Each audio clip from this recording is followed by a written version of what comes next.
TV host turned defense secretary gathers the nation's military leaders to scold, We became the woke department. lecture, We are done with that shit. groom, No more beardos. and drop a plug I heard someone wrote a book about that. as the commander-in-chief orders them to use their power on American streets. We should use some of these dangerous cities as training grounds. Live at the table, Jamie Harrison, Tim Pawlenty, Anna Kasparian, and Jim Schultz. Americans with different perspectives aren't talking to each other, but here they do.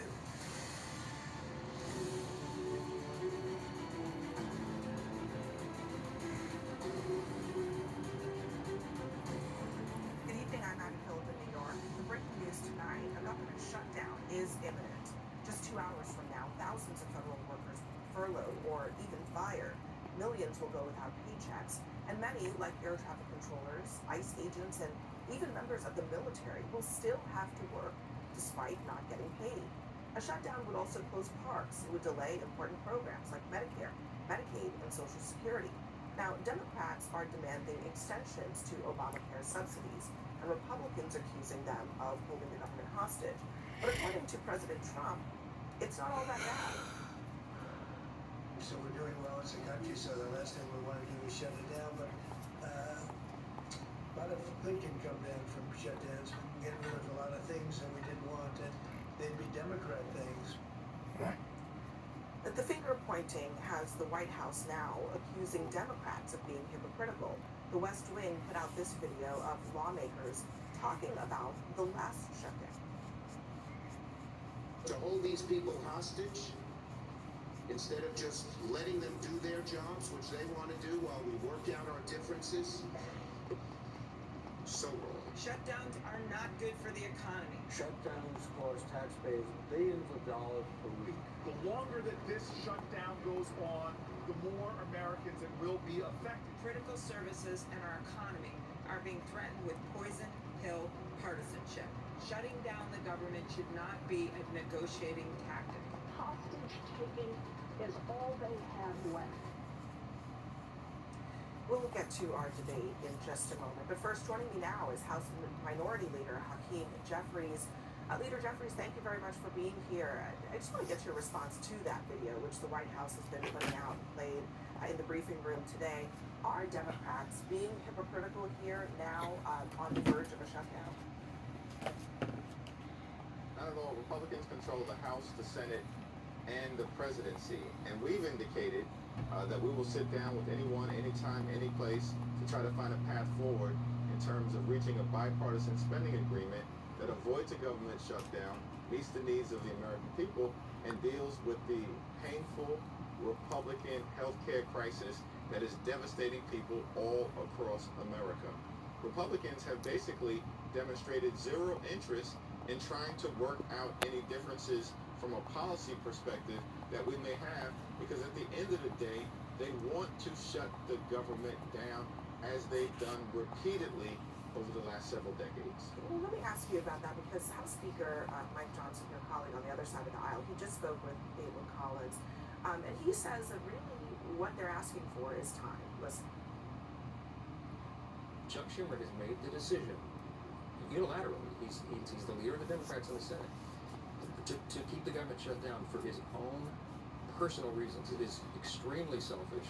We didn't put partisan provisions in the CR. We could have. I could have loaded that up with all of our partisan policy preferences, but I didn't, because we're operating in good faith. The reason we need, again, just the short-term extension to November 21st is to allow the appropriators to do their job. They need more time to do it in a bipartisan fashion, by the way. They agreed. Republicans and Democrats agreed. November 21st will be the appropriate date to extend it. That's all we're asking for is time.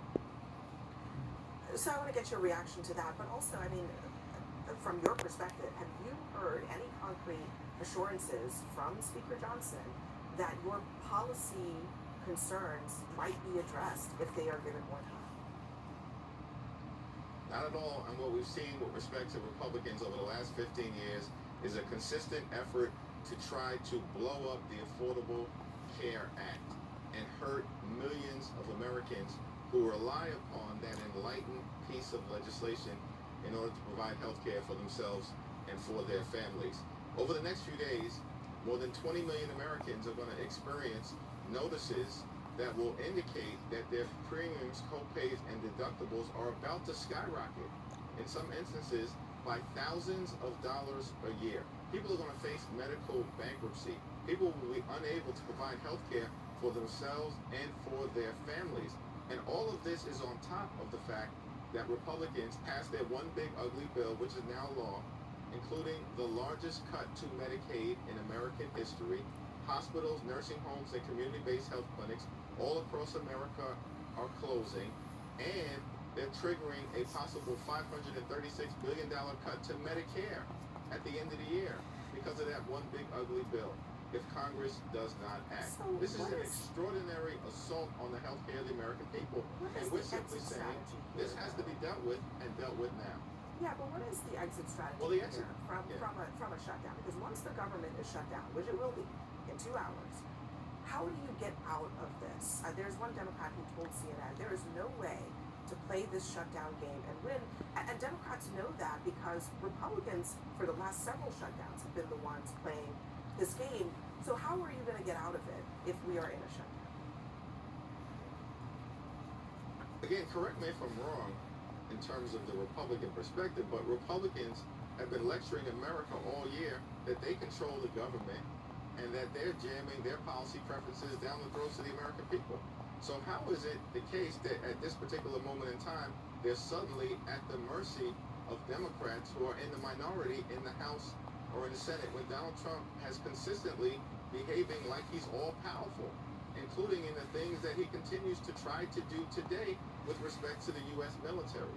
All we're saying is that we need to have a conversation in good faith that's authentic, sitting down with legislative leaders on the other side of the aisle in the White House to both fund the government in a way that meets the needs of the American people, but at the same time doesn't continue this effort by Republicans to gut the health care of everyday Americans, particularly given the fact that the Affordable Care Act tax credits, which benefit millions of working class Americans, are about to expire, and Republicans have shown no interest in dealing with that critically important issue.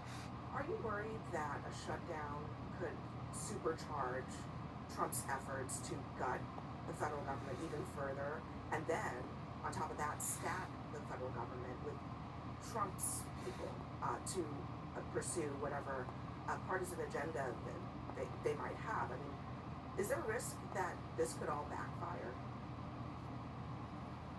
Well, Donald Trump has been gutting the federal government since January 20th.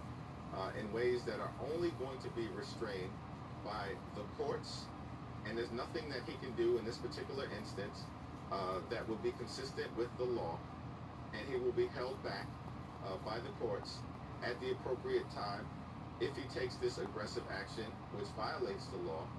But more importantly, public sentiment is going to what ultimately leads the Republicans to get back to the negotiating table. We saw that during the shutdown in 2013, 14-day government shutdown, and eventually the Republicans concluded that public sentiment was not with them, and they engaged in an unconditional surrender.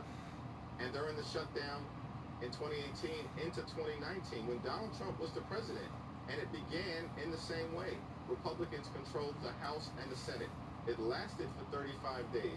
And at the end of that process, longest government shutdown in American history, the Republicans realized they couldn't sustain their position any longer. They engaged in an unconditional surrender, and the government was opened back up. Hopefully, this time around, it will only be a matter of hours or days. The difference, though, Leader Jeffries, between those incidents and this one is that Democrats in those times were the ones saying, let's just fund the government. Let's not negotiate in this moment. Now the shoe is on the other foot. You acknowledge that, right?